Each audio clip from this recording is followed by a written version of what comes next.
నమస్తే, నా పేరు ప్రశాంతి. ఎన్సీఎన్ న్యూస్ కు స్వాగతం. బులెటిన్లో ముందుగా హెడ్లైన్స్ చూద్దాం.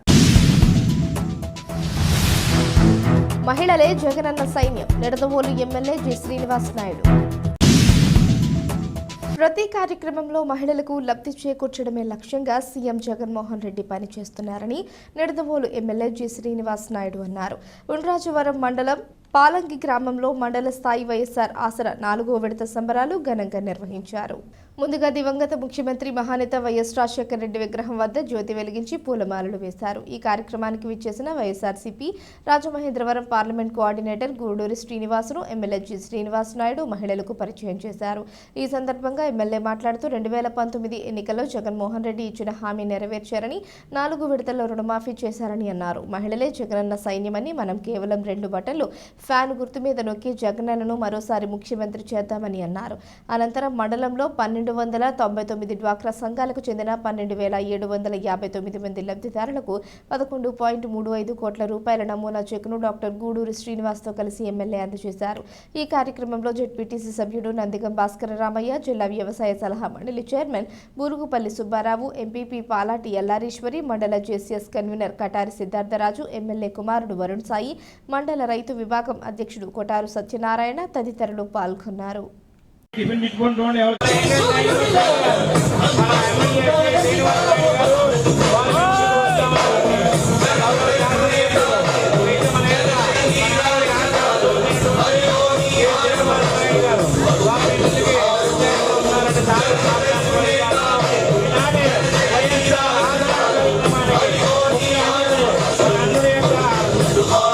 ఆ యొక్క మీకు జయము కలుగుగాక అని చెప్పి ఇక మాకు అందరికీ మంచి చేసినటువంటి మీరు కలకాలము కూడా మా శాసనసభ్యులుగా మంత్రిగా ఉంటూ మా అందరికీ ఇలాగే సేవ చేయాలన్నటువంటి భాగ్యాన్ని అక్క చెల్లెలందరూ కూడా వారు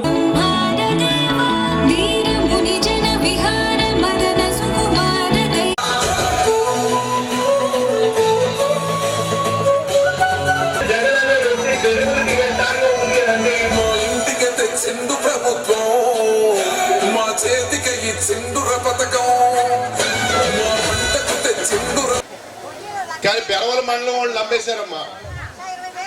నమ్మి వాళ్ళకి మొత్తం 75 కోట్ల రూపాయలు రుణమాఫీ జరిగిందమ్మా. పెరవల మండలంలో మన నియోజకవర్గంలో 185 కోట్ల రూపాయలు రుణమాఫీ జరిగితే అందులో ఉండ్రాజవరం మండలానికి 45 కోట్ల రూపాయలు రుణమాఫీ జరిగిందమ్మా. అందులో 4వ విడత ఈరోజు ఇవ్వటం జరుగుతూ ఉంది.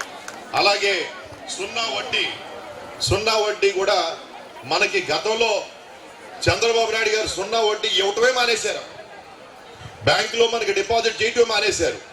సున్నా వడ్డీ కూడా పూర్తి స్థాయిలో గత బకాయిలు కూడా జగన్ గారు ఇచ్చి మళ్ళీ కూడా ప్రతి 6 నెలలకి సున్నా వడ్డీ మన ఖాతాలో వేయటం జరుగుతూ ఉండమ్మా. జగన్ గారు వచ్చాక నేను గడప గడపకి వచ్చినప్పుడు పుస్తకాలు ఇచ్చినప్పుడు చూశాను ఎవరికి ఏ లబ్ధి పొందారు అని చూడటంలో నేను ప్రతి మహిళలకు కూడా ప్రతి సభ్యురాలకు కూడా దాదాపుగా 2,000 నుంచి 6,000, 7,000 వరకు కేవలం సున్నా వడ్డీ రూపంలో మరి డబ్బు బ్యాంక్ ఖాతాల్లో వేయటం జరిగింది. ఇవన్నీ కూడా పెద్ద ఎత్తున మరి డ్వాక్రా రుణమాఫీ చేయటం జరిగింది. చాలా పెద్ద పథకం అమ్మా. డ్వాక్రా రుణమాఫీ అంటే ఏదో చిన్న విషయం కాదు. 26,000 కోట్ల రూపాయలతో ఈ రోజు జగన్ గారు ఇస్తా ఉన్నారమ్మా. సంవత్సరానికి 26,000 కోట్ల రూపాయలు ఖర్చు అయింది. 26,000 కోట్లు అంటే మన రాష్ట్రంలో ఉన్న రోడ్లన్నీ 2 సార్లు మనం వేసుకోవచ్చమ్మా. అంత పెద్ద ఎత్తున డబ్బు అది. ఆ డబ్బు అంతా కూడా మన అక్క చెల్లెమ్మల ఖాతాలో జమ చేయటం జరిగిందమ్మా. ఎవరు చుట్టూరు తిరిగే అవసరం లేదు, ఎవరిని కలిసే అవసరం లేదు, నేరుగా బ్యాంక్ ఖాతాలో వేయటం జరిగింది. మరి అదే విధంగా అనేక పథకాల గురించి నాకన్నా ఎక్కువ మీకే తెలుసా, ఎందుకంటే నేరుగా మీ అకౌంట్లోకే వస్తా ఉన్నాయి. చెందింది రాష్ట్రంలో అక్క చెల్లెమ్మలందరికీ చెందిన డబ్బు ప్రతి ఇంటికి డబ్బు చేరాలి, ప్రతి గ్రామ అభివృద్ధికి చేరాలని. కోవిడ్ అప్పుడు మీరు ఎవరన్నా ఒక్క తెలుగుదేశం నాయకుడు రోడ్డు మీదకి వచ్చి ఏదన్నా ఒక్క సేవా కార్యక్రమం చేస్తాం చూసారమ్మా? మన నియోజకవర్గంలోనే గతంలో పోటీ పెట్టిన ఎమ్మెల్యే శేషారావు అమ్మ, ఆయన 4 సంవత్సరాలు ఇంట్లోంచి బయటికి రాలేదమ్మా. ఓడిపోయిన తర్వాత ఆయనకి మళ్ళీ ఇంట్లోంచే బయటికి రాలేదు. రాకుండా మళ్ళీ 4 సంవత్సరాల తర్వాత అక్కడ తెలుగుదేశం చంద్రబాబు నాయుడు, పవన్ కళ్యాణ్ గారు చేతులు కలిపి మళ్ళీ మేము కలిసి పనిచేస్తామన్న తర్వాత ఇక్కడ ఉన్న health workers, ASHA workers, ANMs, volunteers, YSRCP party కార్యకర్తలు, నాయకులు రోడ్ల మీద ఉండి పనిచేశారమ్మా. ఒక్క ఉదాహరణ చెప్తానమ్మా మీకు. ఎంత కష్టపడి పనిచేశారంటే ఆ రోజు డాక్టర్లో నేను చాలా మంది ఆ రోజుల్లో మే నెల 2020 మే నెలమ్మా చాలా దారుణంగా ఉంది కోవిడ్.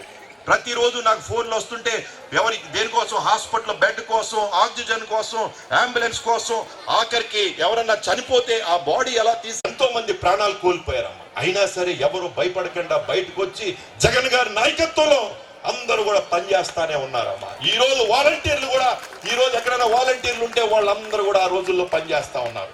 కొంతమంది ఇళ్లలో తిడుతూ ఉండేవారు వాళ్ళని, నువ్వు ఏదన్నా మళ్ళీ కోవిడ్ అంటించుకుని, కరోనా అంటించుకుని ఇంటికి వస్తే మేము పెద్ద వయసు వాళ్ళు మాకు అంటిస్తే మాకేదైనా వద్దో నువ్వు మానేమని ఉద్యోగం. అయినా సరే వాళ్ళు మానకుండా పనిచేశారమ్మా. ఈ రోజు అవన్నీ చేస్తే వాళ్ళు ఏమంటున్నాడమ్మా చంద్రబాబు నాయుడు, ఏమంటున్నాడు అదే వాలంటీర్లని ఏమంటున్నాడమ్మా, మూటలు మోసే పిల్లలని. మూటలు మోసే పిల్లలు అంటమ్మా. మీరే వెళ్తారమ్మా లోపలికి, పోలింగ్ బూత్ లోకి మీరు వెళ్ళినప్పుడు చుట్టూరు ఎవరు ఉండరు. కానీ మీ మనస్సాక్షికి తెలుసు, మీ మనస్సాక్షికి తెలుసు మీరు ఎవరికి బటన్ నొక్కాలో, ఎవరికి ఓటేయాలి, ఎవరు మన ముఖ్యమంత్రిగా ఉంటే బాగుంటది, ఎవరు మనకి ఎమ్మెల్యేగా ఉంటే బాగుంటది, ఎవరు మనకి ఎంపీగా ఉంటే బాగుంటది.